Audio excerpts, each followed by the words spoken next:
Jy weet dit dalk nie, maar kom ek vertel vir jou, hier by River Bottom in Parys in Breestraat kan jy wurms kry.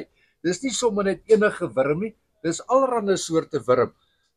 Zak, hierso is 'n verskeidenheid van wurms. Yes, oom, so die groot ding hier's twee verskillende wurmpies wat ons maar aanhou. Die eerste enetjie is die ou Kariba wurmpie. Wat hom spesiaal maak is hy bly lewendig onder die water. Mense verkies om hom te gebruik vir die vir geelvis, baber en vir die karpies. Soos oom kan sien, hy's bietjie kleiner, maar hy bly lewendig ten minste onder die water as jy hom op die hoekie sit.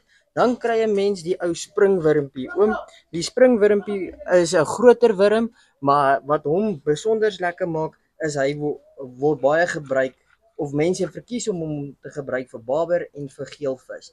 Soos oom kan sien, dis 'n lekker groot wurmpie. Hulle sit gewoonlik net enetjie op die hoek, maar hulle werk bitter lekker, oom.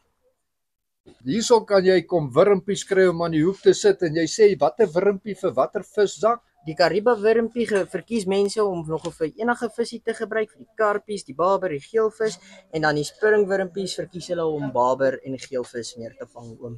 Daar het jy dit. Kom kry vir jou hier by River Bottom. Hy's 'n rak vol wurmpies en jy gaan verseker 'n visie vang en ek dink jy het dalk nog 'n krappie ook. Is daar krappies Ons het ook? ook krappies, oom, ja. Krappies ook. Alles wat jy nodig het net hier by River Bottom. Sonder die wurms kan jy nog kom rondkyk. Hierso is baie goeders vir die ouens wat wil vis vang. Dankie, Zak. Dankie, oom.